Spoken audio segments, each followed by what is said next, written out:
හොඳයි අපි කතා කරමින් ඉන්නේ ජාතික ගෙනුම්කරණය. අපි කොහොමද ජාතික ගෙනුම්කරණය?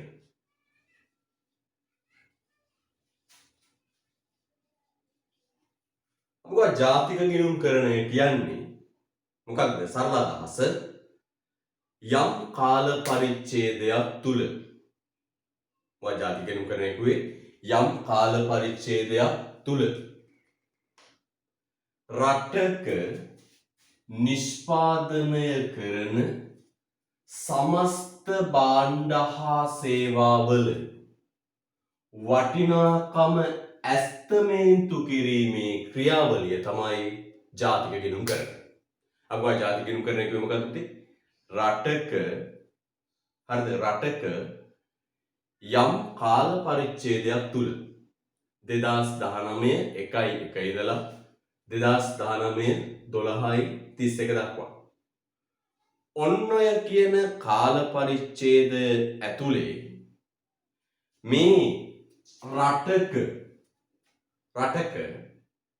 නිෂ්පාදනය කරන්නට යෙදුණු සමස්ත භාණ්ඩ හා සේවාවල වටිනාකම ඇස්තමේන්තු කිරීමේ ක්‍රියාවලියට කියනවා ඒ නමක් ජාතික ගෙනුම්කරණය. අපි ගුවා ප්‍රවේශ 3ක් ඔස්සේ නේද? ප්‍රවේශ 3ක් ඔස්සේ ජාතික ගෙනුම් සකස් කිරීම සිද්ධ වෙනවා. මොකද මේ ප්‍රවේශ තුනකුද? නිමවුම් ප්‍රවේශය, ආදායම් ප්‍රවේශය සහ වියදම් ප්‍රවේශය. මොකද ප්‍රවේශ තුනකුද? නිමවුම් ප්‍රවේශය, ආදායම් ප්‍රවේශය සහ වියදම් ප්‍රවේශය. එතකොට නිමවුම් ප්‍රවේශය, ආදායම් ප්‍රවේශය, වියදම් ප්‍රවේශය කියන ක්‍රම තුන ඔස්සේ මේ සමස්ත රටේ කාර්ය සාධනය නේද? ආර්ථිකයේ සමස්ත වටිනාකම ගණන් බැලීමේ ඇස්තමේන්තු කිරීමේ ක්‍රියාවලිය තමයි අපේ ජාතික ගෙනුම්කරණය. නම් කියනකොට යම් කිසි කාල පරිච්ඡේදයක් තුල යම් කිසි රටක හරිද නිෂ්පාදනය කරන ලද සමස්ත භාණ්ඩ හා සේවා ප්‍රමාණයේ වටිනාකමට අපි කියනකොට නමක් වටිනාකම ඇස්තමේන්තු කිරීමේ ක්‍රියාවලියට කියනවා පුතේ නමක් ජාතික ගෙනුම්කරණය. ඒතර ජාතික ගෙනුම්කරණයේදී වෙන්නේ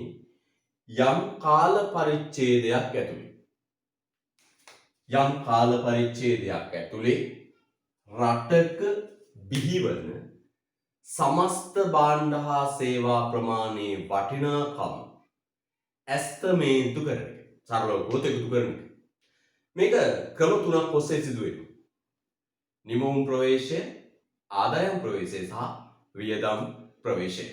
ඒතර අපි ගොතේ මෙන්න මෙහෙම සමස්ත නිෂ්පාදිතයේ වටිනාකම ඇස්තමේන්තු කරලා අපි ගන්නවන ඉලක්කම රටේ සමස්ත භාණ්ඩ හා සේවා ටික එකතු කරලා අපි ගන්නවන ඉලක්කම 2019 1 ඉඳලා 12:31 දක්වා බිහි වෙච්ච සමස්ත භාණ්ඩ හා සේවා ටිකේ වටිනාකම එකතු කරනවා. ඒ එකතු කරන ක්‍රියාවලියට තමයි අපි කියන්නේ මොකක්ද? ජාතික ගෙනුම්කරණය. පැහැදිලිද? ඒ එකතු කරන ක්‍රියාවලිය තමයි මොකක්ද? ජාතික ගෙනුම්කරණය. එතකොට එහෙම එකතු කළාම අපිට ලැබෙන අගය වටිනාකම අපි හඳුන්වනවා පුතේ නමකින් මොකක්ද? දල දේශීය නිෂ්පාදනය. අන්න එහෙම එකතු කළාට පස්සේ ලැබෙන අගයට අපි නමක් කියනවා පුතේ. මොකක්ද කියන නම? දල දේශීය නිෂ්පාදනය. පැහැදිලිද? right. එහෙනම් අද දවසේ අපි පටන් ගන්නේ මාතෘකාව පුතින්ද දල දේශීය නිෂ්පාදනය. දැන් ඔබට මේ නිකන් ආවට ගියාවට කරන ඔන්ලයින් පන්තියක් නෙවෙයි. නිබන්ධනය සම්පූර්ණ මුද්‍රණය කළා. සටහන සම්පූර්ණ මුද්‍රණය කළා ඔබට ලැබෙන සලස්වල තියෙන්නේ. ඔබට ලියන්න අවශ්‍ය කොටස් වල ඉඩ තබමින්. ඔබ දැන් ටග් ගාලා පෙළ ගන්න ඕන. නිබන්ධනය පිටු අංක 5 දලදේශීය නිෂ්පාදනය කියන තැනට ඔබ යා යුතුයි. නිබන්ධනය ගත්තා පිටු අංක 5 දලදේශීය නිෂ්පාදනය කියන තැනට යයි. ගර නිබන්ධනය පෙළන්න පිටු අංක 5 දලදේශීය නිෂ්පාදනය. right. අත්දවසයක් පටන් ගන්න එතන. ලියනවා බලන්න මාතෘකාව පුතේ දලදේශීය නිෂ්පාදනය. දැන් ඔබට නෝට් එක මුද්‍රණය කරලා තියෙන්නේ අවශ්‍ය තැන් වල ඉඩ තබමින් ඔබ අවශ්‍ය දේ highlight කරගන්නවා මාතෘකාවටින් ඉරියද ගන්නවා තරු ලකුණු දා ගන්නවා ඒ වගේ දේවල් කරගන්න. හරිද? right. අපේ මාතෘකාව දවසේ දල දේශීය නිෂ්පාදිතය. දල දේශීය නිෂ්පාදිතය. gross domestic product. අපි සාමාන්‍යයෙන් සංකේතවත් කරනවා GDP. පැහැදිලිද? අපි සංකේතවත් කරමු මොකද්ද? GDP. හරිද? right. එතකොට පුතේ අපි කිව්වා මේ ජාතික ගිණුම් කරන ක්‍රියාවලිය තුලින් ගන්නේ රටේ සමස්ත ආර්ථිකයේ ක්‍රියාකාරීත්වයේ වටිනාකම. නැත්නම් අපි කියමු පුතේ ගන්න මොකක්ද? හදන සමස්ත භාණ්ඩ හා සේවා ප්‍රමාණයේ වටිනාකම. ඒ හදන සමස්ත භාණ්ඩ හා සේවා ප්‍රමාණයේ වටිනාකම තමයි අපි ගන්න මොකද පුතේ? දලදේශීය නිෂ්පාදනය. මොකක්ද මේ දලදේශීය නිෂ්පාදනය කියන්නේ? අපි ඉස්සෙල්ලා නිර්වචනය ලියාගෙන යන්නේ. right. ලියමු නිර්වචනය. ඔබට ඉඩ තියලා තියෙන්නේ දලදේශීය නිෂ්පාදනය කියන තැන නිර්වචන ලියන්න. ළමතේ යම් කාල පරිච්ඡේදයක් තුල පස්වෙනි පිටුවේ උඩ යම් කාල පරිච්ඡේදයක් තුල යම් කාල පරිච්ඡේදයක් තුල රටක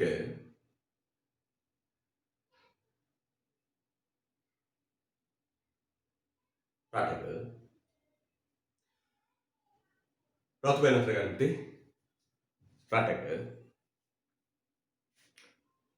ආර්ථික ප්‍රදේශයක් රට වෙන යන්නේ ආර්ථික ප්‍රදේශයක් සමාන පැනින් හෙවත් ආර්ථික ප්‍රදේශයක් හෙවත්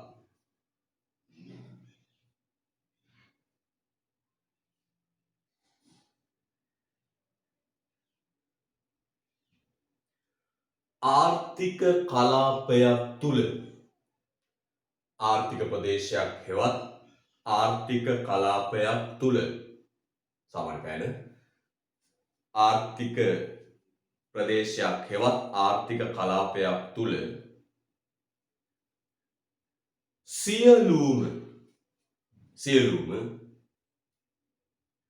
සියලුම නැවත රතු පැන අතර ගන්න සියලුම ආර්ථික ඒකක රතු පැන ලියන වචනේ මොකක්ද පුතේ? සියලුම ආර්ථික ඒකක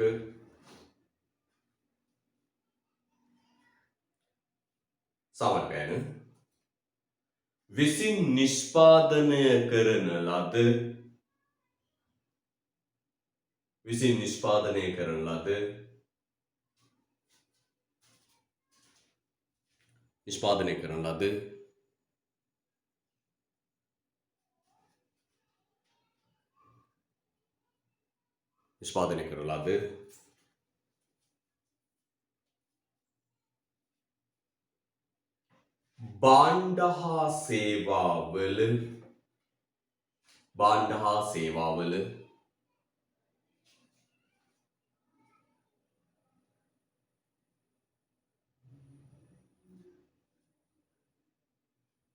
භාණ්ඩ හා සේවාවල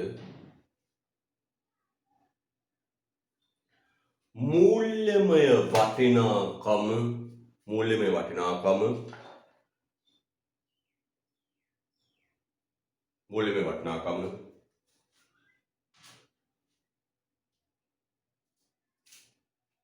දලදේශීය නිෂ්පාදිතය ලෙස හැඳින්වේ. මූල්‍යමය වටිනාකම දලදේශීය නිෂ්පාදිතය ලෙස හැඳින්වේ. මූල්‍යමය වටිනාකම දලදේශීය නිෂ්පාදිතය ලෙස හැඳින්වේ. හරිද? right. දැන් පුතේ අපි ඕකේ වචනෙන් වචනේ අරගන්න. දලදේශීය නිෂ්පාදිතය ලෙස හැඳින්වේ. ඇහිච්චෙන දරුවෙක් ඉන්නවා. ආයි කියනවා. හොඳට බලන්න. නිර්වචන හරියටම ලියා ගන්න පුතේ. හරියටම නිර්වචන ලියා ගන්න අකුරක්වත් දශමයක්වත් එහෙම කරගන්න නැතුව. ඔය දැන් සම්බන්ධ වෙච්ච දරුවත් අපි කියනවා ලියා ගන්න පස්වෙනි පිටුව දලදේශීය නිෂ්පාදිතය උඩ. පස්වෙනි පිටුව දලදේශීය නිෂ්පාදිතය කියන මාතෘකාවට යටින් තියෙන ඉඩ ටික. ලියන්න යම් කාල පරිච්ඡේදයක් තුල රටක ආර්ථික ප්‍රදේශයක් හෙවත් ආර්ථික කලාපයක් තුල සියලුම ආර්ථික ඒකක විසින් නිෂ්පාදනය කරන ලද භාණ්ඩ හා සේවාවල මූල්‍ය වටිනාකමයි. වටිනාකම දලදේශීය නිෂ්පාදනයයි. කොහොම කියන්නේ යම් කාල පරිච්ඡේදයක් තුල රටක ආර්ථික ප්‍රදේශයක් හෙවත් ආර්ථික කලාපයක් තුල සියලුම ආර්ථික ඒකක විසින් නිෂ්පාදනය කරන ලද භාණ්ඩ හා සේවාවල මූල්‍යමය වටිනාකමයි. අපි දැන් පැහැදිලි කරමු පුතේ මොකක්ද මේ දලදේශීය නිෂ්පාදනය කියන්නේ. පුතේ අපි කියනවා මෙන්න මේක. යම් කිසි කාල පරිච්ඡේදයක් තුල අපි දලදේශීය නිෂ්පාදනය ගණනය කරන්නේ පුතේ යම් කාලයකට අදාළ. අපි කියනෝනේ මේ නිෂ්පාදනය කියන්නේ අඛණ්ඩව ඉදිරියට ගලාගෙන යන ප්‍රවාහය. නිෂ්පාදනය කියන්නේ අඛණ්ඩව ඉදිරියට ගලාගෙන යන ප්‍රවාහය. එතකොට මේ ප්‍රවාහයක් සම්බන්ධව අපි අධ්‍යයනය කරා. එතෙන්දී අපි යම් නිශ්චිත කාල පරිච්ඡේදයක් අරගෙනයි සාකච්ඡා කරන්නේ. ඒතර අපි කියනවා 2019 1 ඉඳලා 2019 12:31 දක්වා. හරිද? ඊට පස්සේ වචනයක් කියනකොට යම් කිසි බලන්නේ තුල රටක ආර්ථික ප්‍රදේශයක් නැත්නම් ආර්ථික කලාපයක් තුල දැන් අපි මේ නිර්වචනය කළා පුතේ අනුමාත්‍රිකා වශයෙන් අරම මේවා පැහැදිලි කරනවා. දැන් මම ඊළඟට මොකද කරන්නේ? ආර්ථික ප්‍රදේශ කියන්නේ මොකක්ද කියලා පැහැදිලි කරනවා. ආර්ථික කලාප කියන්නේ මොකක්ද කියලා පැහැදිලි කරනවා. දැන් අපි නිර්වචනයේ ඇතුළත් දේවල් ටික බලමු. දලදේශීය නිෂ්පාදනය කියන්නේ මෙන්න මේක. යම් කාල පරිච්ඡේදයක් තුල අපි ගත්ත කාල පරිච්ඡේදය මොකක්ද පුතේ? 2019 1 ඉඳලා 2019 12:31 දක්වා. තව වචනයක් තියෙනවා.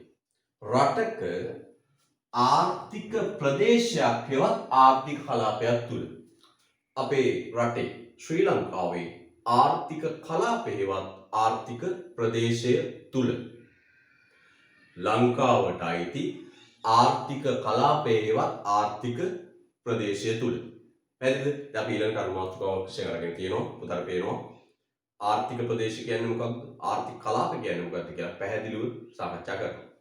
එතකොට ආර්ථික ප්‍රදේශයක් හෙවත් ආර්ථික කලාපයක් තුල සියලුම ආර්ථික ඒකක තවත් වචනයක් කියනවා මොකක්ද? සියලුම ආර්ථික ඒකක විසින් නිෂ්පාදනය කරන ලද භාණ්ඩ හා සේවාවල මූල්‍යමය රුපියල් වටිනාකම. එහෙනම් බලමු මේ නිර්වචනේ ඔන්න ඔය වචන ටික එකතු වෙන්න ඕන. හරිද? ඔය වචන ටික එකතු වෙන්න ඕන. මොකක්ද එකතු වෙන්න ඕන වචන ටික? මෙන්න. යම් කාල පරිච්ඡේදයක් තුල යම් කිසි රටක ආර්ථික ප්‍රදේශයක් හෙවත් ආර්ථික කලාපයක් තුල සියලුම ආර්ථික ඒකක විසින් බිහි කරන ලද සමස්ත භාණ්ඩ හා සේවාවල මූල්‍යමය වටිනාකම දළදේශීය නිෂ්පාදනය ලෙස හැඳින්වේ. තොර ජාතික ගිණුම්කරණයේදී ඉගෙන ගන්න මේ සංකල්පය බොහෝ විට ප්‍රායෝගිකව භාවිතා වෙනවා. හරිද? බොහෝ විට ප්‍රායෝගිකව භාවිතා වෙනවා. තොර නිතර භාවිතා වන සංකල්පයක් තමයි මොකක්ද මේ? දළදේශීය නිෂ්පාදනය. gross domestic product GDP. පැහැදිලිද? එතකොට මොකක්ද මේ දළදේශීය නිෂ්පාදිතය කියන්නේ? මෙන්න නිර්වචනය නැවත පාඩම් කරන්න පසුවට පාඩම් කිරීමක් අවශ්‍ය නැහැ. මේ මොහොතේ පාඩම් කරගන්න. මොකක්ද?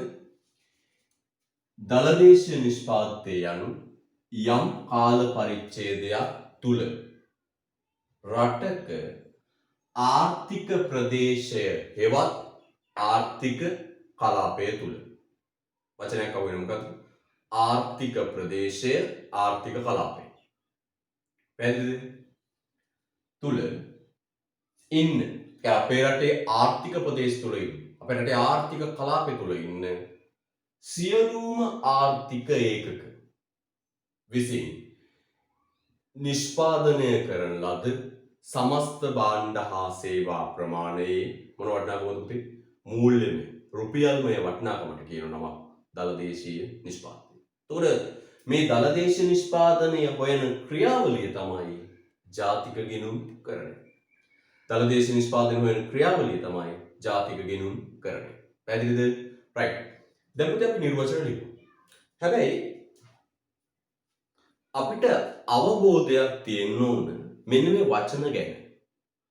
මොකක්ද මේ ආර්ථික ප්‍රදේශය කියන්නේ? ලංකාවට අයිති ආර්ථික ප්‍රදේශය මොකක්ද? ආර්ථික ප්‍රදේශයට වැටෙන අයිතම මොනවද? මොන කෑ කොටස්ද රටක ආර්ථික ප්‍රදේශයක අයිති වෙන්නේ? ඒ පිළිබඳ හොඳ දැනුමක් ඔබට තියෙනවා. පැහැදිලිද? අනිත් පැත්තෙන් මොනවද ආර්ථික ඒකක කියන්නේ? රට අපේ ලංකාවට අයිති වන ආර්ථික ඒකක ටික මොනවද? ඒ පිළිබඳව ඔබට දැනුමක් තියෙනවා. එතකොට අපි ඊළඟට යන්නේ මොකක්ද? රටක දළදේශීය නිෂ්පාදනය ගණනය කරද්දී දළදේශීය නිෂ්පාදනය නිර්වචනය කරද්දී අපිට හම්බුණා වචන ටික. මොනවද?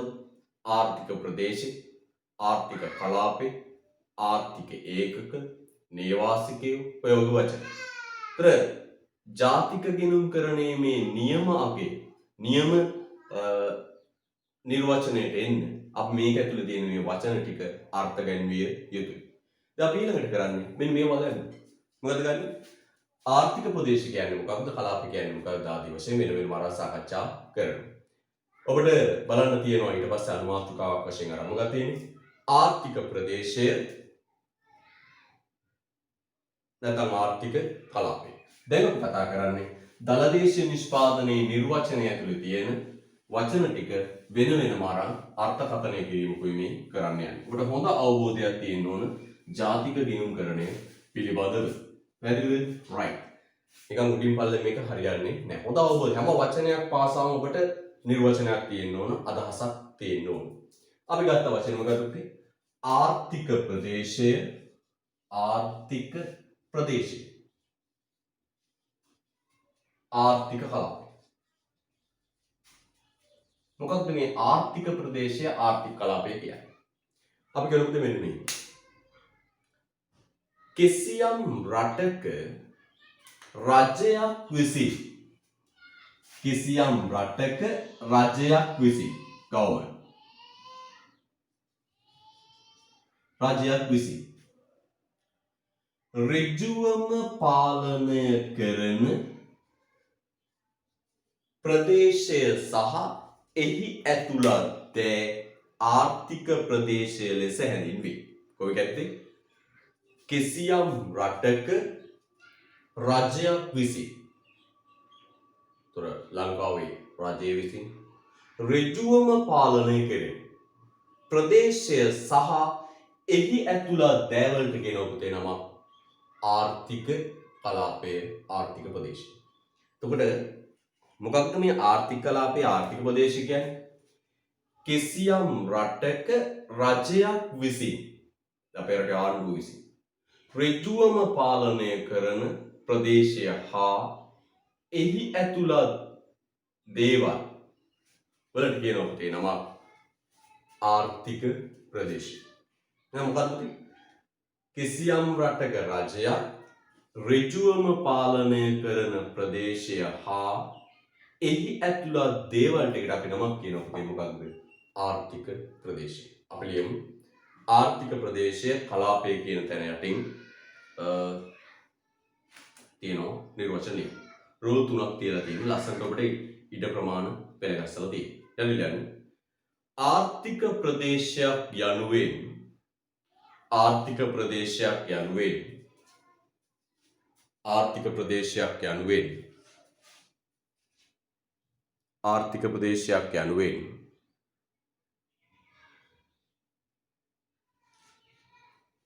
ආර්ථික ප්‍රදේශයක් යනුවෙන්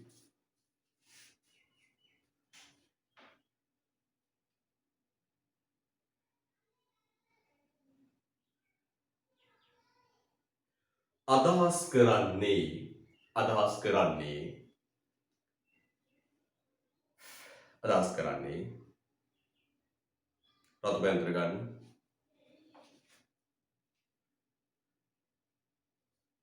අදහස් කරන්නේ රතු බැන්තර ගන්න අතර රජයක් මගින්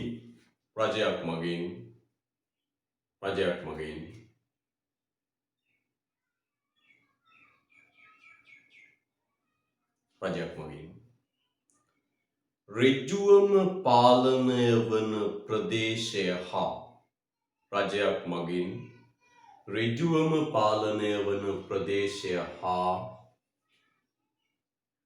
ඍජුවම පාලනය වන ප්‍රදේශය හා රජයක් මගින් ඍජුවම පාලනය වන ප්‍රදේශය හා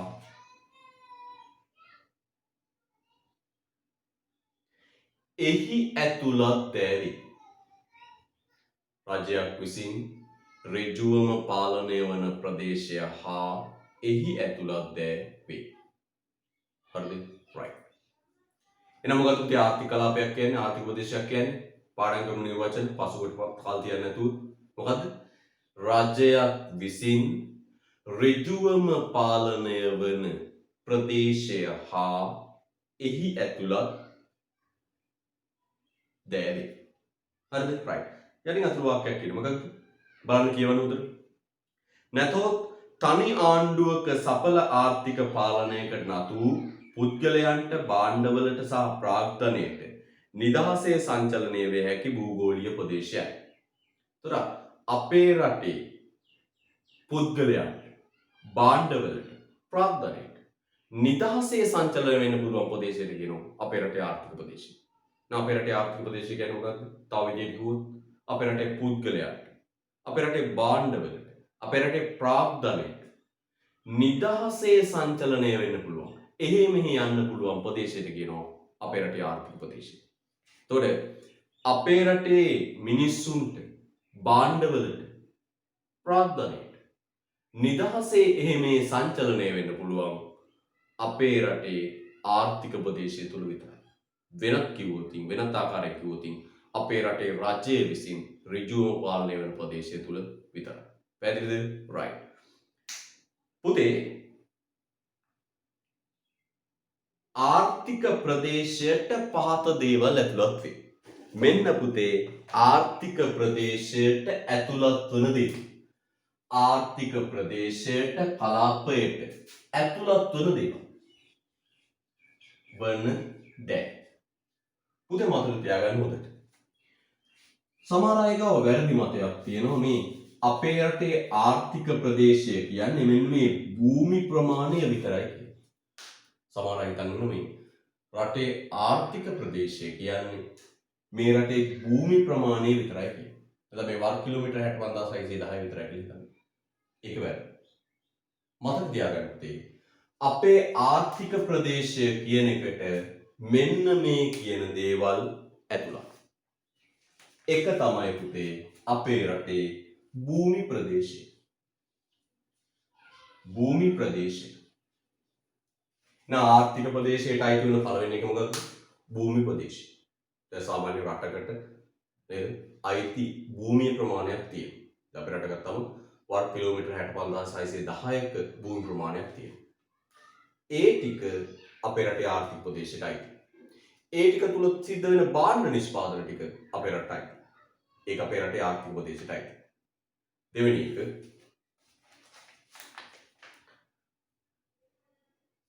ගුවන් අවකාශය. ගුවන් අවකාශය අපි වචනයක් දාලා යන්නේ ජාතික ගුවන් අවකාශය. ජාතික ගුවන් අවකාශය. මොකක්ද ජාතික ගුවන් අවකාශය කියන්නේ? අපේ රටට ඉහළින් තියෙන අහස. අපිට අයිති අහස. නේද? දැන් විදේශ රටක යානාවක් දැනුම් දීමකින් තොරව අපේ රටේ ගුවන් කලාපයට ඇතුළු වුණොත් ඒක බිම දෑමේ ඒකට පහර දීමේ අයිතිය අපේ රට සතු. ඒ කියන්නේ අපේ රටට ඉහළින් තියෙන මේ අහස ගුවන් අවකාශය ගුවන් කලාපය අපේ ආර්ථික ප්‍රදේශයටයි. එහෙනම් භූමි ප්‍රදේශය ජාතික ගුවන් අවකාශය නැත්නම් කියනවා ගුවන් කලාපය. ඊළඟට මුහුදු සීමා. මුහුදු සීමා. මුහුදු සීමා. අපි දන්නවනේ ලංකාවට හිමිකම් කියන්න පුළුවන් මුහුදු සීමාවක් තියෙනවා. සාමාන්‍යයෙන් වර්ග කිලෝමීටර් මුහුදු සතුන් 200ක්. නේද?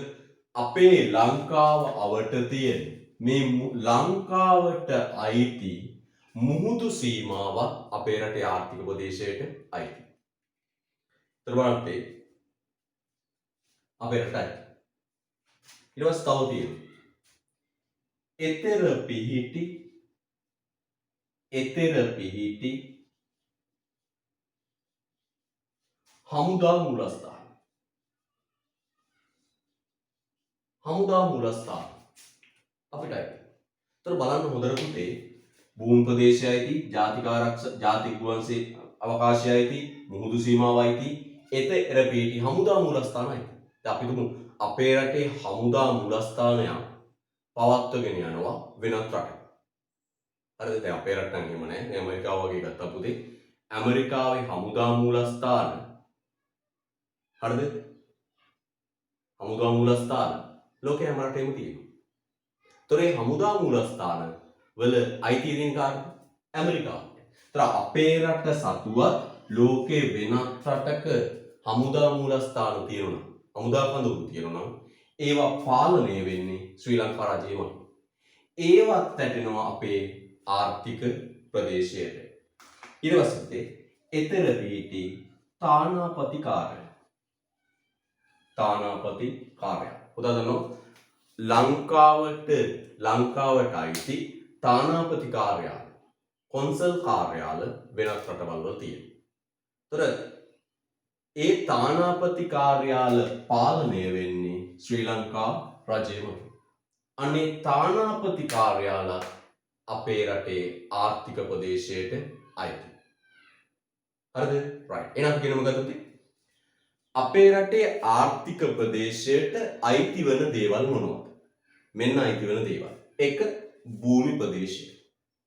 මේ අපේ රට නම් වර්ග කිලෝමීටර් 65600 ගණනක තියෙන මේ භූමි ප්‍රදේශය අපිට ආර්ථික ලාභයට අයිති.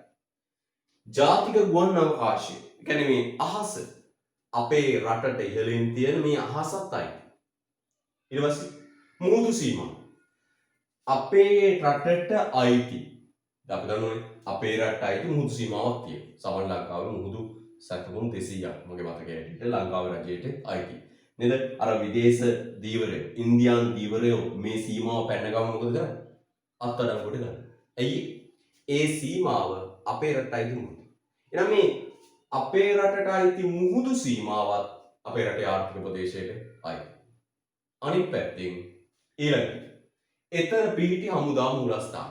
දැන් යම් රටක් තවත් රටක හමුදා මූලස්ථානයක් පවත්වගෙන යනවා නම් ඒ හමුදා මූලස්ථානය පාලනය වෙන්නේ අදාළ රටේ. උදාහරණ විදිහට ලංකාවේ හමුදා මූලස්ථානයක් තියෙනවා ඉන්දියාවේ. ඒ හමුදා මූලස්ථානය පාලනය වෙන්නේ ශ්‍රී ලංකා රජයේ. ඒකත් අපේ ආර්ථික ප්‍රදේශයටයි. තවත් එකක් තියෙනවා තානාපති කාර්යාලය, කොන්සල් කාර්යාලය. ලංකාවේ තානාපති කාර්යාලයක් තියෙනවා ජපානයේ. තොර ලංකාවේ තානාපති කාර්යාලය ජපානයේ තිබුණට ඒ ජපානයේ තියෙන තානාපති කාර්යාල ශ්‍රී ලංකාව මගින් පාලනය වෙන්නේ. ඒවට තානාපතිවරු පත් කරන්නේ, සේවකයෝ පත් කරන්නේ, වියදම් කරන්නේ ශ්‍රී ලංකා රජය. තොර ඊතර පීටි තානාපති කාර්යාලය අයිතිකාරද අපේ ආර්ථික ප්‍රදේශයට ඒක අපි පාලනය කරනවා. පැහැදිලිද? එහෙනම් මම පුතාගෙන වම මතක තියාගන්න හොඳට. ආර්ථික ප්‍රදේශය කියන්නේ භූමි ප්‍රදේශය විතරක් නෙවෙයි. මෙන්න මේ සියලු තැන්හි සිද්ධ වෙන ආර්ථික ක්‍රියාකාරකම් නිෂ්පාදන කටයුතු දලදේශ නිෂ්පාදනයට ඇතුළත්. අන්න එකයි කියන්නේ. එතකොට දැන් පුතා පටුවට හිතන්න එපා. මෙන්න මේ දේශ සීමාව තුල වෙන ඒව විතරයි ගන්න කියලා එහෙම හිතන්න එපා. දලදේශීය නිෂ්පාදනය කියලා කියන්නේ. ඒතර වැරදිට හිතන්න එපා. දලදේශීය නිෂ්පාදනයට ගන්න මේ රට ඇතුලේ තියෙන භූමි ප්‍රදේශය තුල තියෙන ඒව විතරක් නෙවෙයි. මොනවද ගන්නෙ? මෙන්න මේ සියලු තැන්වල සිද්ධ වෙන ආර්ථික කටයුතු ගන්න. මොනවද? භූමි, අහසේ, මුහුදේ, එතන තියෙන හමුදා මූලස්ථානවල, තානාපති කාර්යාලවල ඒවැය සිද්ධ වෙන ඒවත් ඇතුළත් වෙනවා. එන බලන්න තියෙනවා ආර්ථික ප්‍රදේශය යන්නට පාස් සඳහන් ද ඇතුළත් වේ. මොනවද තියෙන්නේ? එතන මේ භූමි ප්‍රදේශය, ජාතික ගුවන් අවකාශය, දේශාන්ත මුහුදු සීමාව, එම රට අයත් රටවල පිහිටි පරිවාරක ප්‍රදේශ, තානාපති කාර්යාල, කොන්සල් කාර්යාල, හමුදා මූලස්ථාන. එහෙනම් මෙන්න මේ කොතන නිෂ්පාදන කටයුත්තක් සිදු වුණා, මේ කොතන නිෂ්පාදන කටයුත්තක් සිදු වුණා, ඒක අපේ ආර්ථික ප්‍රදේශයට අයිති වෙනවා. ඒක අපි දලදේශීය නිෂ්පාදනය ගණනය කරන්න ඇතුළත් කරනවා. පැහැදිලිද? right. යන් ඊළඟ අපේ රණන පස්වෙනි පිටුවට. හරිද? පස්වෙනි පිටුවට එන්න. හරිද? right. නේවාසික භාවය අපි දෙවෙනි එක ගන්නවා පුතේ. කතා කරන්නේ මොකක්ද? මේ දලදේශීය නිෂ්පාදනය කතා කරද්දී අපිට තවත් දැනගත යුතු වැදගත් දෙයක් තමයි මොකක්ද? නේවාසික භාවය. අපි දැනගන්න ඕන වැදගත්ම තවත් දෙයක් තමයි මොකක්ද? නේවාසික භාවය. දැන් අපි දන්නවා මේ ආර්ථික ප්‍රදේශය කියන්නේ මොකක්ද? කොයි තැන්වල තියෙන ඒවද ගන්න කියන එක දන්නවා. පැහැදිලිද? right. මේ උතවට කියන්න ඕන මේ අද පාඩමේ ඉඳලා. හරිද? මේක රෙකෝඩ් වෙනවා. පැහැදිලිද? අද පාඩමේ ඉඳලා රෙකෝඩ් වෙලා මේක YouTube එකට නැත්නම් Facebook එකට දාන්න කටයුතු කරනවා. හැබැයි ඒව ගැන විශ්වාස තියන්න එපා. ඔබ අනිවාර්යෙන් පන්තියට ඔන්න මේ Zoom පන්තියට සහභාගී වෙන්න ඕන. ඒවා මට හිතුණා YouTube එකට දානවා නැත්නම් අදාළ අවශ්‍යතාවය ඉන්න බැරි වෙච්ච දරුවාට විතරක් යොමු කිරීමක් සිද්ධ කරනවා. පැහැදිලිද? අර ඔය සිග්නල් නැති පැතිවල තියෙන මොකක්ද ආරංගල තුන්වෙනි පියවරට පැත්තේ ගියා. සිග්නල් තියා මේ කෝල් එකක් ගන්නවා සිග්නල් නැහැ. මේ data සිග්නල් තියා. ඉතින් දැරි ගැටලුව ඇතර මේ පලාතටම සිග්නල් නැහැ. නැත්නම් කතාව ඒක. අර එළවන්තිනේ ගියාම මේ දුෂ්කර ප්‍රදේශවල, ග්‍රාමීය ප්‍රදේශවල මේ අන්තර්ජාල පහසුකම් නැහැ. හරිද? කෝල් එකක් ගන්නවත් විදියක් නැහැ. ඉතින් අපි ඒ දරුවෝ දෙසයි මේක රෙකෝඩ් කරලා දාන්නේ. දරුවන්ට කවදා හරි දවසක පොඩ්ඩක් බලන්න පුළුවන් වෙන්නේ. හැබැයි ඔබ ඔන්ලයින් පන්තිට එන්න පුළුවන් හැම දරුවෝම සහභාගී විය යුතුයි. හරිද? right. යන්න. ඊළඟට අපි ගන්නවා මොකක්ද? නේවාසික භාවය. නේවාසික භාවය. නේවාසික භාවය. මොකක්ද නේවාසික භාවය කියන්නේ? පුතේ බලන්න අපි ගන්න ඕන අපේ රටේ මිනිස්සුන්ගේ නිෂ්පාදනයේ වටිනාකම. අපි එකතු කරන්න ඕන මොකද පුතේ? මේ දලදේශීය නිෂ්පාදිතයත් එකතු කරන්න ඕන නේවාසිකයන්ගේ වටිනාකම. නේද? තර දලදේශීය නිෂ්පාදනය ඇතුළට ගන්න ඕන අපේ රටේ මිනිස්සුන්ගේ නිෂ්පාදනයේ වටිනාකම. right. ජපානයේ දලදේශීය නිෂ්පාදනයේ විදිහට ගන්න ඕන ජපන්නු විසින් බිහි කරපු භාණ්ඩ හා සේවා ටිකේ වටිනාකම. ඒ රටේ පුරවැසියෝ තව වචනයක් කියනවා. ඒ රටේ නේවාසිකයන් විසින් බිහි කරපු නිෂ්පාදනය. එතකොට අපි දලදේශීය නිෂ්පාදනයේ විදිහට ගන්න ඕන අදාළ රටේ නේවාසිකව ඉන්න මිනිස්සු. නේවාසිකයන්. එතන අපේ රටේ නම් අපිට වචනයක් දාන්න පුළුවන් ශ්‍රී ලාංකිකයන්. ශ්‍රී ලාංකිකයන් බිහි කරපු නිෂ්පාදනයේ වටිනාකම. එහෙනම් කියන්නේ මොකක්ද කියන්නේ? හරිද? එහෙනම් මොකක්ද කියන්නේ? දලදේශීය නිෂ්පාදනයේදී තවත් වැදගත් අවධානය යොමු කරන්න ඕන කරුණක් තමයි නේවාසික භාවය. ඒක වැදගත් වෙන්නේ ඇයි දලදේශීය නිෂ්පාදනයේට අපි දලදේශීය නිෂ්පාදනය ගණනය කරද්දී එකතු කරන්න ඕන අදාළ රටේ නේවාසිකයන් විසින් බිහි කරන නිෂ්පාදනය. તો දලදේශීය නිෂ්පාදනයේදී අපි එකතු කරන්න ඕන අදාළ රටේ නේවාසිකයන් විසින් බිහි කරන නිෂ්පාදනයේ වටිනාකම. එතකොට කවුද මේ නේවාසිකයෝ කියන්නේ? දැන් අපේ රට ගත්තොත් ලංකාවේ දලදේශීය නිෂ්පාදනයේදී අපි ඇතුළත් කරන්න ඕන ලංකාවේ නේවාසිකයෝ නැත්නම් ලාංකිකයෝ විසින් බිහි කරන නිෂ්පාදන. එතකොට කවුද මේ නේවාසිකයෝ කියන්නේ? රයිට් ලියමු. නේවාසික භාවය කියන තැන යට තියෙනවා ස්තන. අපි එතන ලියනවා.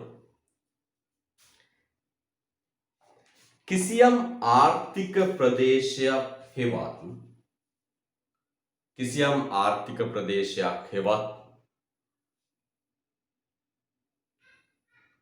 කිසියම් ආර්ථික ප්‍රදේශයක් හෙවත් කලාපයක් තුල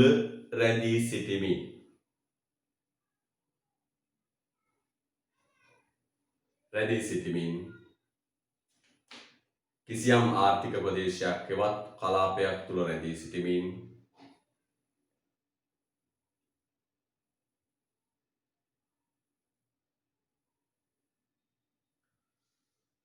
ආර්ථික කටයුතු සිදු කිරීමට රැඳී සිටිමින් ආර්ථික කටයුතු සිදු කිරීමට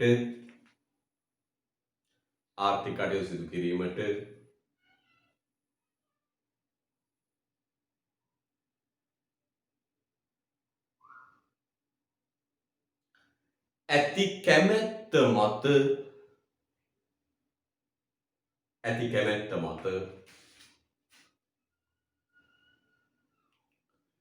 නේවාසික භාවය තීරණය වේ. ඇති කැමැත්ත මත නේවාසික භාවය තීරණය වේ. ඇති කැමැත්ත මත නේවාසික භාවය තීරණය වේ. මම ආයෙ කියනවා තේරුම් අහගන්න. කිසියම් රටක ආර්ථික ප්‍රදේශයක් හෙවත් කලාපයක් තුල රැඳී සිටිමින් ආර්ථික කටයුතු සිදු කිරීමට ඇති කැමැත්ත මත නේවාසික භාවය තීරණය වේ. ඇයි මේ නේවාසික භාවය වැදගත්? අපි ගන්න ඕන දලදේශීය නිෂ්පාදනයේට අදාළ රටේ නේවාසිකයන් විසින් බිහි කරපු නිෂ්පාදනය විතරයි. ලංකාවේ නම් නේවාසිකයෝ කියලා අපි සලකන්නේ අපේ රටේ පුරවැසියෝ, අපේ රටේ මිනිස්සු ලාංකිකයෝ බිහි කරපු නිෂ්පාදනය විතරයි. පැහැදිලිද? රයිට්. නේවාසික භාවය තීරණය වේ. තව කෙනෙකුට මුද්‍රිත අකුරු කියන කියවන මුද්‍රිත අකුරු මුද්‍රිත ඡේදය ඒ අනුව යම් ආර්ථික ප්‍රදේශයක් තුල නිෂ්පාදන පාරිභෝජන බෙදා හැරීම කවර වූ ආර්ථිකයට ගැලපෙන පුද්ගලයෙකු ආයතනයක් නේවාසික ඒකකයක් ලෙස සැලකේ. ආර්ථික ප්‍රදේශයේ සමන්විත වන්නේ නේවාසික ඒකක වලින් පමණයි. නේවාසික නොවන ඒකක ආර්ථික ප්‍රදේශයට ඇතුළත් නොවේ. ඒතර අපි ගන්න ඕන පුතේ මෙන්න මේ නේවාසික ටික විතරයි. හයිලයිට් කරන්න තේ. නේවාසික නොවන ඒකක ආර්ථික ප්‍රදේශයට ඇතුළත් නොවේ. හරිද? නේවාසික නොවන ඒකක ආර්ථික ප්‍රදේශයට ඇතුළත් නොවේ.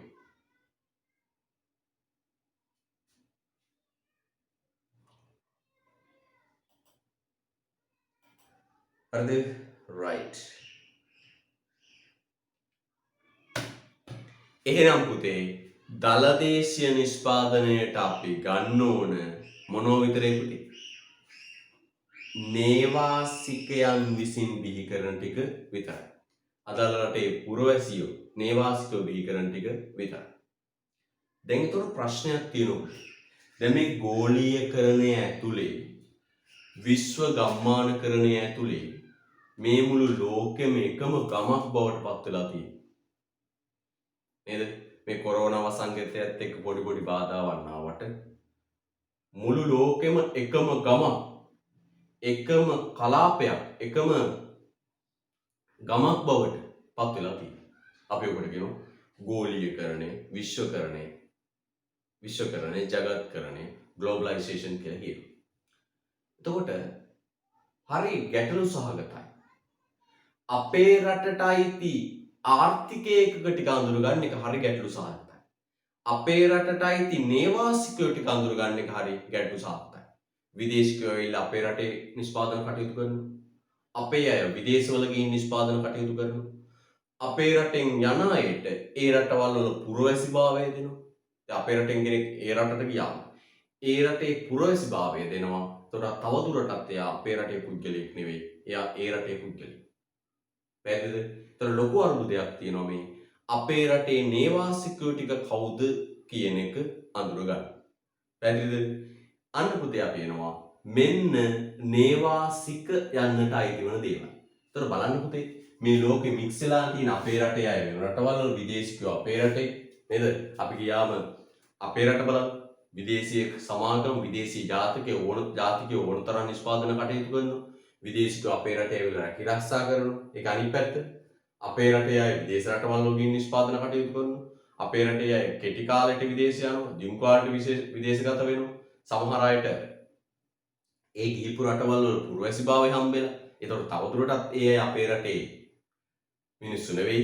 දැන් ලාංකිකයෙක් විදේශ රටකට ගිහිල්ලා අවුරුදු ගාණක් ජීවත් වෙද්දී ඒ රට විසින් ඔහුට පරිණාමනවා පුරවැසිභාවය. ඇමරිකාවට ගිහිල්ලා කාලාන්තරයක් ජීවත් වෙද්දී ඇමරිකානු රජයේ එයාට පරිණාමන පුරවැසිභාවය. ඒතකොට ඒ පුරවැසිභාවය දුන්නාට පස්සේ එයා තවදුරටත් ලාංකිකයෙක් නෙවෙයි. එයා ඇමරිකානුවෙක්. ඔන්න ඔය ප්‍රශ්න ගොඩක් තියෙනවා. එතකොට පුතේ දලදේශීය නිෂ්පාදනය හොයද්දී අපි එකතු කරන්න ඕන මේ අපේ රටේ නේවාසිකයන් ලාංකිකයන්ගේ නිෂ්පාදනය. ඒතර නේවාසිකයෝ විදියට ලාංකිකයෝ විදියට මෙන්න මේ අයයි ඇතුළත් වෙන්නේ. හරිද? right. පුතේ බලන්න highlight කරන්න පොඩි වාක්‍යයක් තියෙනවා. මාතෘකාවක් නෙමෙයි අතර මේක වාක්‍යයක් තියෙන්නේ. ඒක highlight කරන්න මොකක්ද? නේවාසිකයන්ට පහත අය ඇතුළත් වේ. highlight කරන්න. නේවාසිකයන්ට පහත අය ඇතුළත් වේ.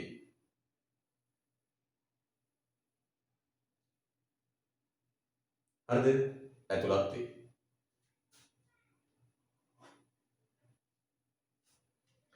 highlight කරන්න පුතේ. නේවාසිකයන්ට පහත අය ඇතුළත් වේ. මෙන්න පුතේ නේවාසික කියන එකට ඇතුළත් වෙන අය.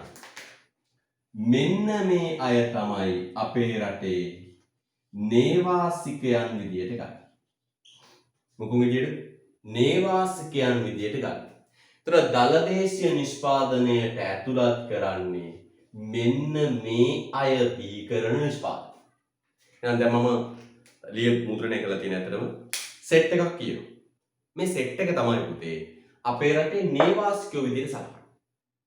ඒ නේවාසිකයෝ බිහි කරන නිෂ්පාදනයට තමයි ගන්න අපි මොකද? දලදේශීය නිෂ්පාදනය කියන්නේ. පැහැදිලිද? right. හොඳයි. මොකද කියන්නේ බලන්න. නේවාසිකයන්ට පහත අය ඇතුළත් වේ. පළවෙනි එක හොඳට කියවන්න. මේ නිබන්ධනේ තියෙන ඕන පුතේ අතේ. නේවාසිකයන්ට පහත අය ඇතුළත් වේ. පුතේ කියන්නේ පළවෙනි එක. වසරකට වඩා වැඩි කාලයක් ආර්ථික ප්‍රදේශය තුල වෙසෙන්න.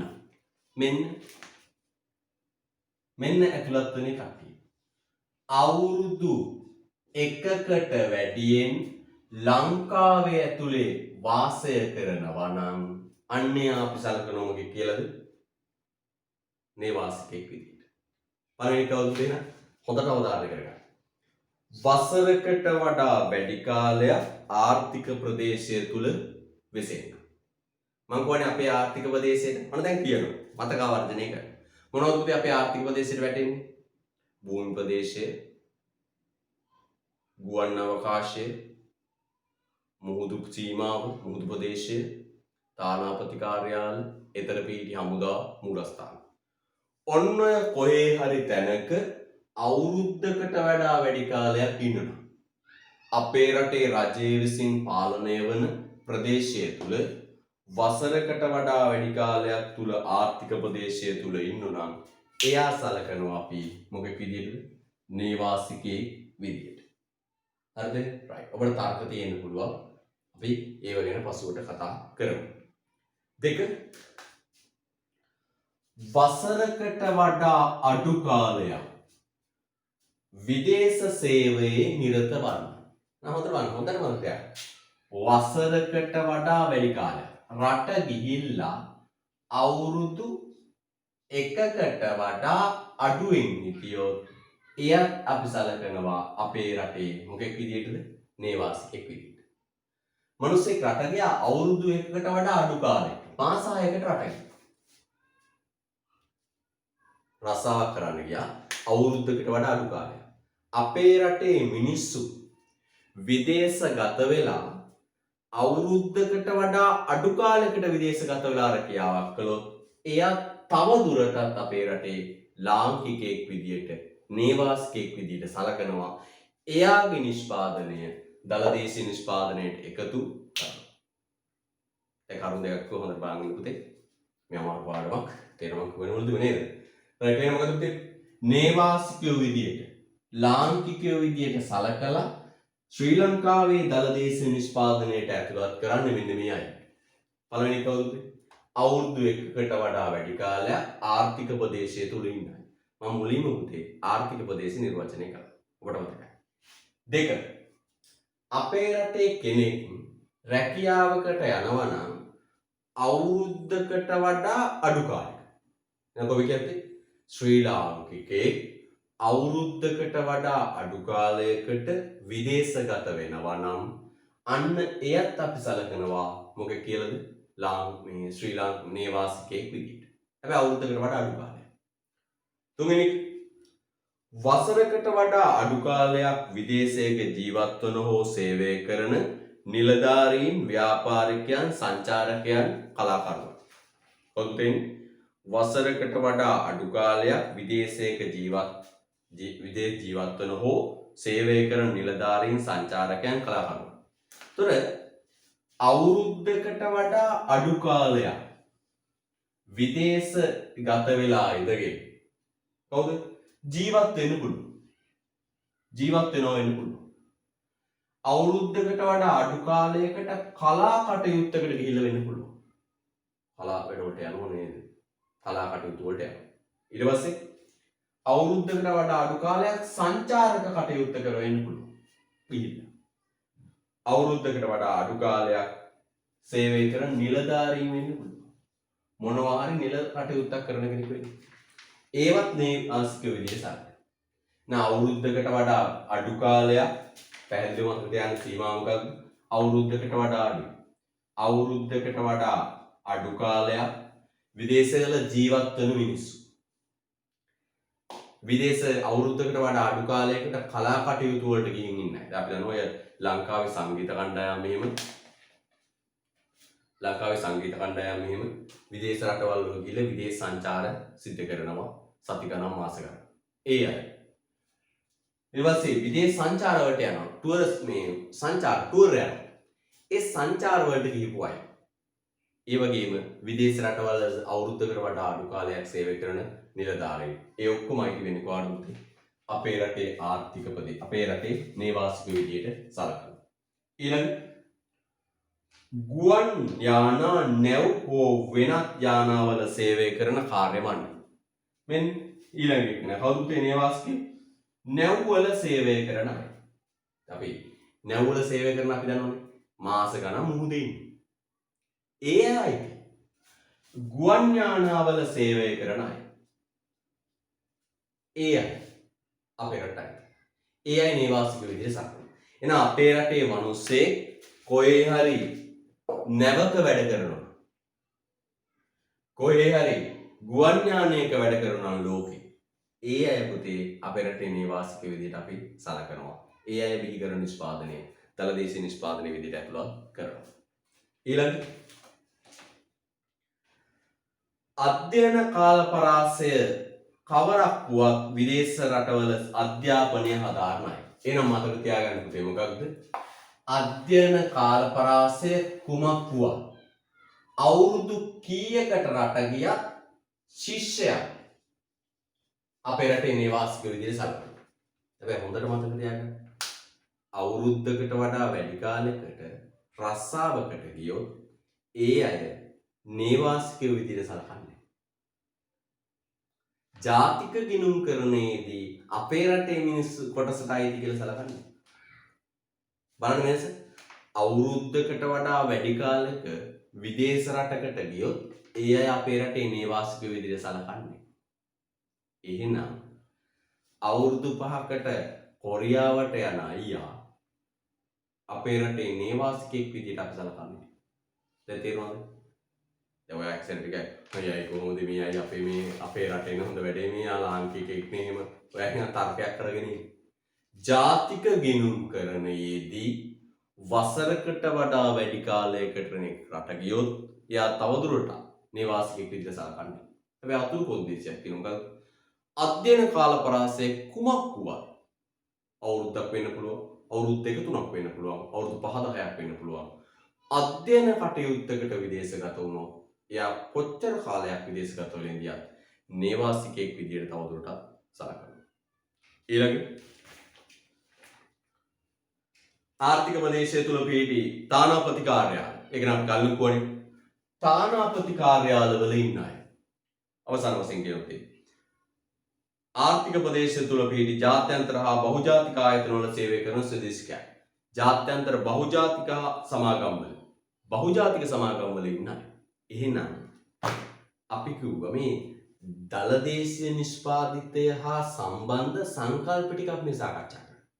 ආර්ථික ප්‍රදේශයේ ආර්ථිකය එක්ක නේවාසික භාවය. උදේ අපි ගත්තේ නේවාසික භාවය. මොකද්ද නේවාසික භාවය කියන්නේ? අපි දලදේශීය නිෂ්පාදනයට ඇතුළත් කරන්නේ කාගේ නිෂ්පාදකද? නේවාසිකයෝ. නේවාසිකයෝ කිව්වොත් අපේ රටේ වචනෙන් කිව්වොත් ලාංකිකයන් ටික. ඒතර නේවාසිකයෝ විදියට ලාංකිකයෝ විදියට සලකලා අපේ රටේ දලදේශීය නිෂ්පාදනයට ඇතුළත් කරන්නේ මෙන්න මේ අයයි. එක වසරකට මේ බලන්න එක මෙන්න අධ්‍යයන කාල පරාසය කුමක්වත් විදේශගත වෙලා ඉන්න සියලු ශිෂ්‍යයෝ. දෙක අවුරුදු 1කට වඩා වැඩි කාලයක් අපේ රටේ තුල ඉන්න මිනිස්සු. අවුරුදු 1කට වඩා වැඩි කාලයක් අපේ රට තුල ඉන්න මිනිස්සු. අවුරුදු 1කට වඩා අඩු කාලයක් විදේශ රැකියාවලට ගිහපු අය. අවුරුදු 1කට වඩා අඩු කාලයකට විදේශ රැකියාවලට ගිහපු අය. ඊළඟ අවුරුදු 1කට වඩා අඩු කාලයක් තිස්සේ විදේශවල ජීවත් වන පුද්ගලයෝ, කලාකරුවෝ, සංචාරකයෝ, නිලධාරීයෝ. ඊළඟ නාවිකයා මේ මොකද නැව්වල ගුවන් යානාවල සේවය කරන අය.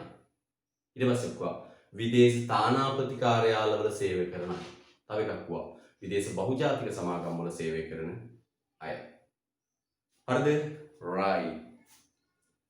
හොඳයි. ඔන්න උදේ නේවාසිකයන්ට අයිති දේවල්. තවත් වැදගත් කොටසකට එනවා.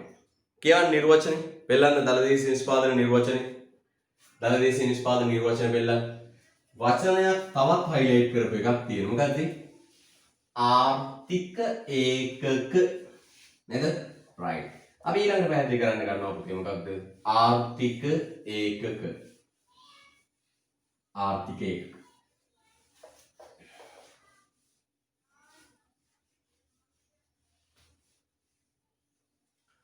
ආර්ථික ඒකක.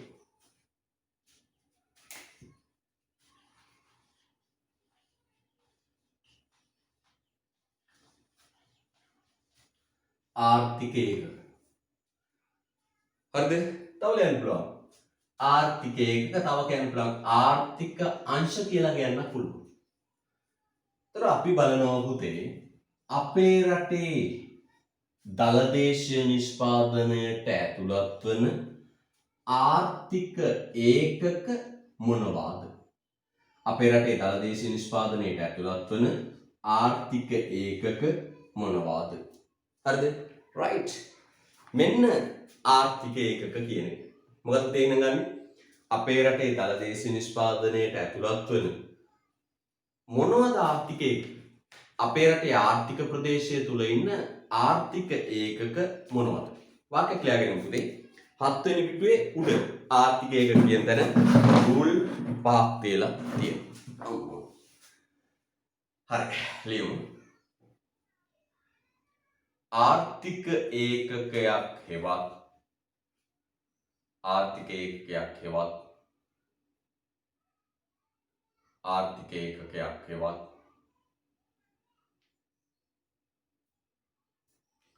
ආර්ථික ඒකකයක් හෙවත්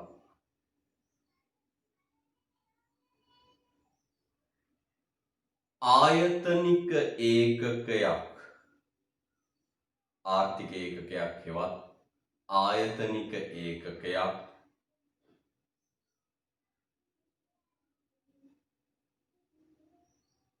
ආයතනික ඒකකයක් යන්නෙන් අදහස් කරන්නේ යන්නෙන් අදහස් කරන්නේ යන්නෙන් අදහස් කරන්නේ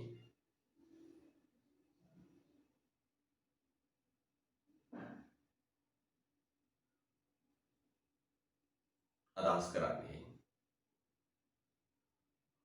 වත්කම් හිමි කර ගැනීම වත්කම් හිමි කර ගැනීම වත්කම් හිමි කර ගැනීම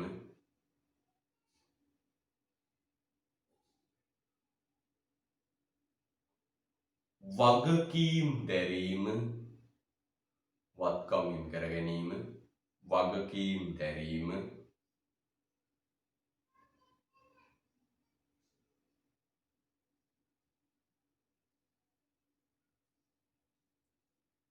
ආර්ථික ක්‍රියාකාරකම් වල නිරත වීම ආර්ථික ක්‍රියාකාරකම් වල නිරත වීම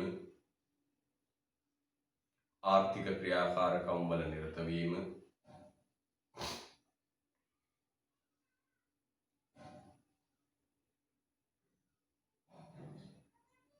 හා සෙසු ඒකක සමග හා සෙසු ඒකක සමග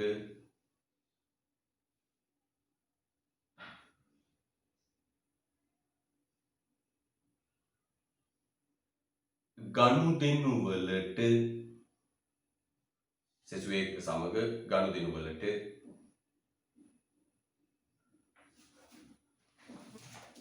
සම්බන්ධ වීමට හැකියාව ඇති සම්බන්ධ වීමට හැකියාව ඇති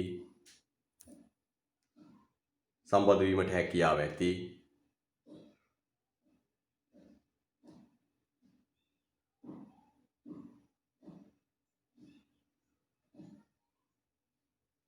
සම්බන්ධ වීමට හැකියාව ඇති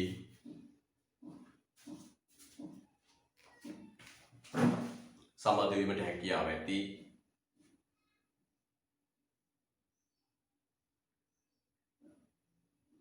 ඒකකයකි ඒකකයකි right මම නැවත කියනවා ඉතින් ආයෙ බලා ගන්න හොඳට බලන්න ආර්ථික ඒකකයක් හෙවත් ආර්ථික ඒකකයක් හෙවත් ආයතනික ඒකකයක් යන්නෙන් අදහස් කරන්නේ ආර්ථික ඒකකයක් හෙවත් ආයතනික ඒකකයක් යන්නෙන් අදහස් කරන්නේ වත්කම් හිමි කර ගැනීම වත්කම් හිමි කර ගැනීම වගකීම් දැරීම වත්කම් හිමි කර ගැනීම වගකීම් දැරීම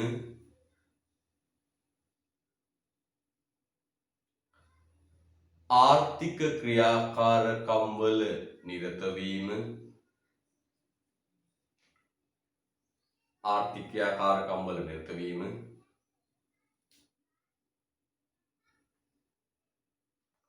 හා සෙසු ඒකක සමග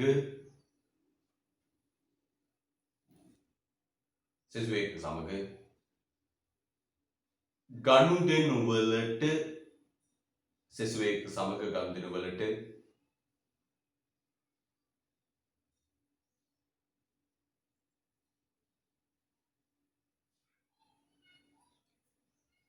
සම්බන්ධ වීමට හැකියාව ඇති ඒකකයකි සම්බන්ධ වීමට හැකියාව ඇති ඒකකයකි. හරිද? right. පුතේ හරි ලේසි. හරි ලේසි. මම පෙළන්න 8 වෙනි පිටුව. දැන් ඔබ බලන්න මේ ක්‍රමවේදේ හැර ක්‍රමවේද වලට බෑ. දැන් දරුවෙක් කියනදී මේ මෙහෙම ටියුට් එකක් මොකුත් නැතුව තමයි ඔන්ලයින් කරන්නේ මේ පන්ති වල. ඒක ඉතින් විහිළු පුතා. මේ අපතේ මේ ක්‍රමවේදවත් නැතුව කරන්න බෑ. ඒකම අපි අධ්‍යයනය කළා මේක තමයි අවසාන අපි හොඳයි කියලා හිතාගත්ත දේ. දරුවට යමක් වැටෙනවා. සා ඔබ නිබන්ධනය අතර ගන්න. ඔබ අතර තියාගන්න ඕන. දැන් වෙනද අපිට පටු පරමාර්ථයක් තිබුණා. මොකක්ද පටු පරමාර්ථය? මගේ පන්තියේ දරුවෝ ටික, මගේ ඉස්කෝලේ දරුවෝ ටික විතරක් කොට දාන්න ඕනේ කියලා. හැබැයි දැන් මේක ජාතික ව්‍යසනයක්. හැම දරුවම අරුදයකටපත් වෙලා ඉන්නේ. දැන් අපිට එහෙම පටු පරමාර්ථයක් නැහැ. මේ උගන්වන දේ කොහේ හරි කොතනක හරි කාගේ හරි දරුවෙකුට දැනුම වැඩි කරන්න හේතු වෙනවා. කොහේ හරි අම්මගේ තාත්තගේ දරුවෙකුට විභාගේ පාස් කරගන්න උපකාරයක් වෙනවා නම් කිසි ප්‍රශ්නයක් නැහැ. ඒකට සම්බන්ධ වෙලා ඉගෙන ගන්න කියන්නේ. අපි ඔය තැන් වල නිබන්ධන තියලා තියෙනවා. ඒව අරගන්න කියන්නේ කිසි ප්‍රශ්නයක් නැහැ. අරගෙන මේක වැඩේ කොට දාගන්න. එතකොට දැන් අපිට පටු පරමාර්ථ නැහැ. මගේ දරුවෝ විතරයි හිම 2.5 පටු පරමාර්ථ දැන් අපි ගාව නැත.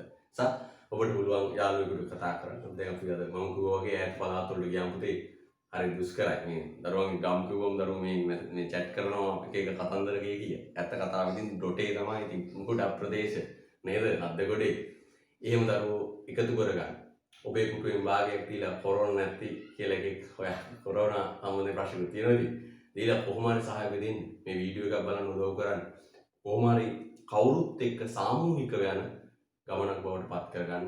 අර වෙනදා තිබුණු පටු පරමාර්ථ නේද? මම විතරයි විභාග පාස් වෙන්න ඕන කියන ඒවා අතහැර ගන්න. හැම දරුවෙක්ම එකතු වෙලා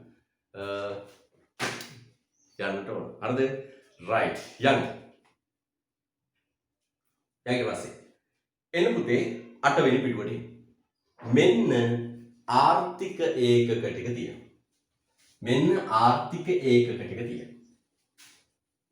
පැහැදිලිද? මෙන්න ආර්ථික ඒකක අංශ ටික තියෙනවා. හරිද? හරිද? right. මෙන්න අංශ ටික තියෙනවා. පෙළමු 8 වෙනි පිටුවට. දැන් 8 වෙනි පිටුව මේ බලන්න.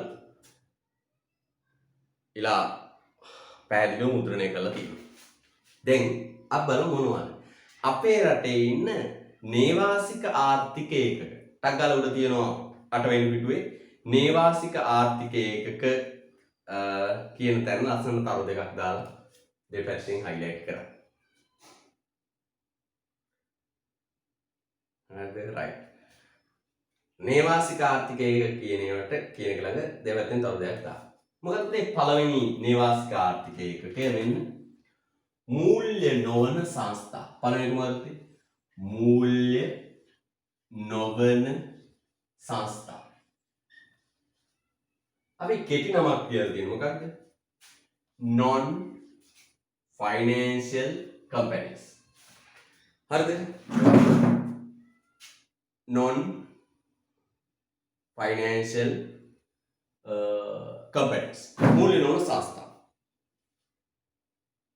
පුතේ දැන් අර අපිට මේ තියෙන බෙදන්න පුළුවන් මේ මූල්‍ය කටයුතු මූල්‍ය නොවන නිෂ්පාදන කටයුතු. දැන් ඔය බැංකු රක්ෂණ මූල්‍ය ආයතන ඒ වගේ ඒවායි සිද්ධ වෙන ඒවාට අපි කියන මොකක්ද? මූල්‍ය කටයුතු. බැංකු රක්ෂණ ඔය මූල්‍ය සමාගම් ලීසින් ආයතන ඒකක බාර මේ තව ව්‍යාපාර දෙන ඉගෙන ගන්නවා නේද? ඒකක බාර ඒවට අපි තනියමක් කියන මොකක්ද? මූල්‍ය ආයතන. කොටස් වෙනද බලේ ඉන්න තැරව් කරුනේ මගේ මතකයේ හැටියට ව්‍යාපාර දිනකට උගන්වනවා මේවා. ඒතොර ඒවයි සිද්ධේ ඒවට කියන මොකක්ද? මූල්‍ය සමග. මූල්‍ය කටයුතු. ඒවා හැර භාණ්ඩ හා සේවා නිෂ්පාදනය කරන ආයතන ටිකක් දානවා මොකද උතේ? මූල්‍ය නොවන සංස්ථා. මොකද දාන්නේ? මූල්‍ය නොවන සංස්ථා. ඒතොර මූල්‍ය නොවන සංස්ථා. තකල කියන්න බලන්න. වෙළඳපළ අරමුණු කරගත් නිෂ්පාදන කටයුතු වල නිරත වන කර්මාන්ත ශාලා නිෂ්පාදන ආයතන සේවා සැපයුම්කරුවන්ද මීට අයත් වේ. highlight කරන්න තේ වෙළඳපළ අරමුණු කරගත් නිෂ්පාදන කටයුතු වල නිරත වන කර්මාන්ත ශාලා. highlight කරනසක වෙළඳපළ අරමුණු කරගත් නිෂ්පාදන කටයුතු වල නිරත වන කර්මාන්ත ශාලා. වෙළඳපළ අරමුණු කරගත් නිෂ්පාදන කටයුතු වල නිරත වන කර්මාන්ත ශාලා.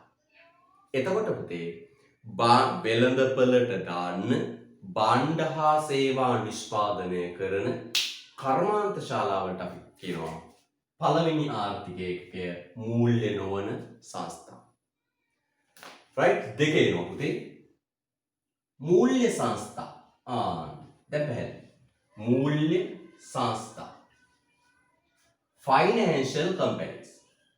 financial companies එහෙනම් පුතේ දෙවෙනි කෙනෙක් මොකද්ද මූල්‍ය සංස්ථා මොනවද පුතේ මූල්‍ය කටයුතු කියන්නේ මෙන්න මේවා බැංකු රක්ෂණ මූල්‍ය සමාගම් මූල්‍ය සේවා සපයන ආයතන ඒවා ටිකට අපි කියනවා පුතේ මූල්‍ය සංස්ථා එහෙනම් කියමු පුතේ මොනවද දලදේශීය නිෂ්පාදනයට ගන්න ආර්ථික ඒකක මොන ආර්ථික ඒකකවල නිෂ්පාදන කටයුතුද ගන්න මොන ආර්ථික ඒකකවල නිෂ්පාදන කටයුතුද ගන්න පැහැදිලිද මොන ආර්ථික ඒකකවල නිෂ්පාදන කටයුතුද ගන්න මෙන්න ගන්න පුතේ ආර්ථික ඒකක ටික තියෙනවා කියමු පළවෙනි එක මොකද්ද පුතේ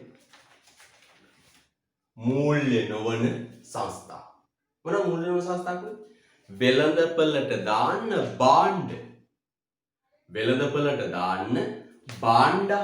භාණ්ඩ නිෂ්පාදනය කරන ආයතන වෙළඳපළට දාන්න භාණ්ඩ නිෂ්පාදනය කරන ආයතන දෙක මූල්‍ය සංස්ථා කියන තැන යට කියවන්න පුතේ හොඳට මූල්‍ය සංස්ථා කියන තැන යට හොඳට කියවන්න කිව්වම කරන්න ඕනේ එහෙම බලමින් කරන්න තු මොනවද මූල්‍ය අතරමැදි කරන කටයුතු සහ අනිකුත් මූල්‍ය සේවා සපයන highlight කරමු පුතේ වචන ටික බැංකු රක්ෂණ මූල්‍ය සමාගම් මූල්‍ය සේවා සපයන ආයතන මොනවද වැටෙන්නේ පුතේ බැංකු රක්ෂණ මූල්‍ය සමාගම් මූල්‍ය සේවා සපයන ආයතන හරිද right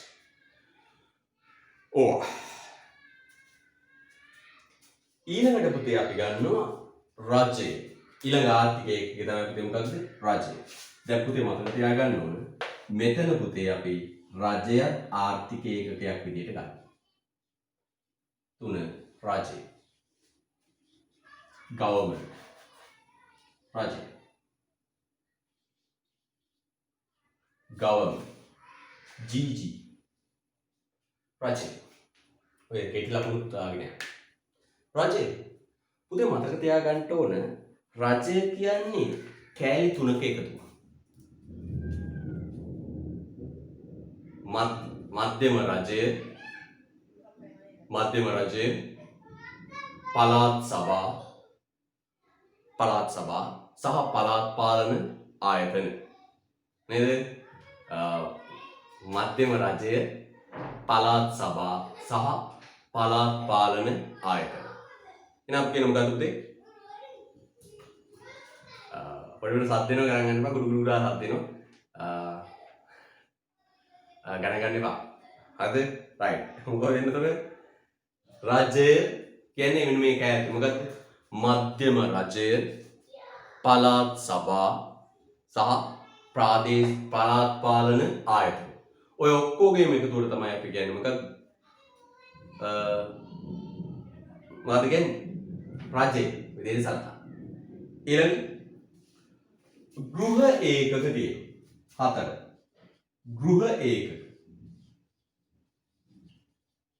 ගෘහ ඒකක අපි වචනයක් දානවා households ගෘහ ඒකක වලට අපි වචනයක් කියන මොකද්ද කියන වචනේ පුතේ households ගෘහ ඒකක වලට අපි කියන මොකද්ද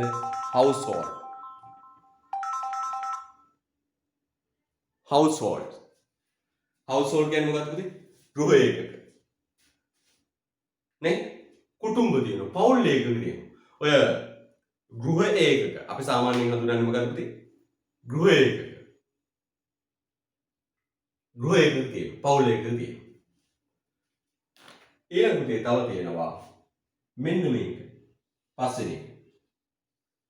ලාභ අපේක්ෂාවෙන් තොරව ගෘහ ඒකකවලට සේවා සපයන ආයතන.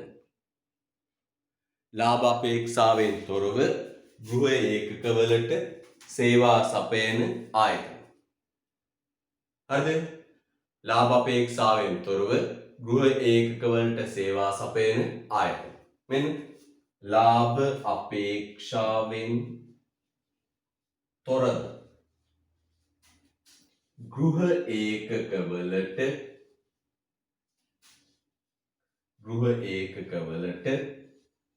සේවා සපයන ආයතන. එහෙනම් පුතේ මොනවද මේ ටික? ආයි මුලින්ම බලාගෙන මූල්‍ය නොවන සංස්ථා. බලගොත්තේ මූල්‍ය නොවන සංස්ථා. 2 මූල්‍ය සංස්ථා. 3 රජය. 4 ගෘහ ඒකක. 4 ගෘහ ඒකක. 5 ලාභ අපේක්ෂාවෙන් තොරව ගෘහ ඒකකවලට සේවා සපයන ආයතන. හරිද? ලාභ අපේක්ෂාවෙන් තොරව ගෘහ ඒකකවලට සේවා සපයන ආයතන. මොනවද පුතේ ලාභ අපේක්ෂාවෙන් තොරව ගෘහ ඒකකවලට සේවා සපයන ආයතන කියන්නේ? අපි මේකට අර කෙටි නමක් කියනවා පුතේ. මොකක්ද කෙටි නම? NPISH. කෙටි නම NPISH. නේද? පුතා මේ බලන්න ඕනේ පුතාගේ මුද්‍රණය කරලා තියෙන ටියුට් එක. හරිද? මොනවද? Non profit interesting service for households. මොකද අයිකේ non profit interesting service for households. ඒ කියන්නේ ලාභ අපේක්ෂාවෙන් තොරව ගෘහ ඒකකවලට සේවා සපයන ආයතන කියන එක. ලාභ අපේක්ෂාවෙන් තොරව ගෘහ ඒකකවලට සේවා සපයන ආයතන. මෙන්න මේ ඔක්කොම ලාභ අපේක්ෂාවක් නැහැ. හැබැයි කුටුම්බවලට සේවා සපයනවා. ලාභ අපේක්ෂාවක් ලාභ අරමුණක් නැතුව ගෘහ ඒකකවලට සේවා සපයන ආයතන. මොනවද? මෙන්න මේවා. සේවා සපයන ආයතන. අර පුණ්‍යාධාර සමිති. තවත් මාතර බෝධි ආරක්ෂක සභාව. දේශපාලකයෝ විසින් පවත්වාගෙන යන දේශපාලන සංවිධාන. ඔය තියෙන්නේ සීරිලිය, ගැමිලිය, කෙගලිය සමිති තියෙන ඒවා. ඒවට කියනවා පුතේ ලාභ අපේක්ෂාවක් නැහැ. නේ? දේශපාලන සංවිධාන නැත්නම් අපි කියනවා පුණ්‍ය ආයතන වගේ ඒවා ලාභ අරමුණක් නැහැ. ගෘහ ඒකකවලට සේවය සපයන්න තියෙන ආයතන. දැන් පුතේ ටක් ගාලා එන්න 7 වෙනි පිටුව. 7 වෙනි පිටුවට එන්න. 7 වෙනි පිටුවට ඇවිල්ලා 1 2 3 4 5 කියලා තියෙන මොකක්ද? හිස්තැන් 5. ඒ හිස්තැන් 5 ලියන්න මේ ටික. මොකද්ද පුතේ? මූල්‍ය එහාපතේ බල ලියන්න. 8 වෙනි පිටුවේ තියෙන එක බල 7 වෙනි පිටුවේ මේ තියෙන සපයන. මම පුතාට කියනවා මෙන්න මෙහෙම. මොකද්ද? ඔහොම ඉන්න. හරිද? එකට කට්ටිය අඩු වෙනවා මේ අයින් වෙනවා. ඔහොම ඉඳලා ඉන්ටර්වල් එකක් ගන්න. ඔහොම ඉඳලා විනාඩි 30කින් ආපහු ලොග් වෙන්න. මොකද කරන්නේ? ඔහොම ඉන්න. විනාඩි 30න් වකුණු ගහලා ඔක්කොම සෙටල් වෙනවා. බයන්න දෙයක් නෑ. වගකීමෙන් කියන්නේ විනාඩි 30කින් ආයි ලොග් වෙන්න. ඒක ඉන්ටර්වල් එකක් විදිහට පාවිච්චි කරන්න. දැන් 5:49යි. හරියටම 6:20ට පන්ති නැවත පටන් ගන්න. විනාඩි 30න් අකුණු ගහලා ඔක්කොම සෙටල් කරනවා. ඒකට බය වෙන දෙයක් නෑ වගකීමෙන් කියන්නේ. හරිද? අකුණු ගහද්දි මේ ඔන්ලයින් කරන්න අමාරුයි. දරුවෝ ලොග් අවුට් වෙනවා. අයින් වෙනවා. ඒ නිසා විනාඩි 30කින් නැවත සම්බන්ධ වෙන්න. හරිද? මේක ඉන්ටර්වල් එකක් විදිහට සලකන්න. හරි පටන් ගමු. විනාඩි 30කින් පටන් ගමු.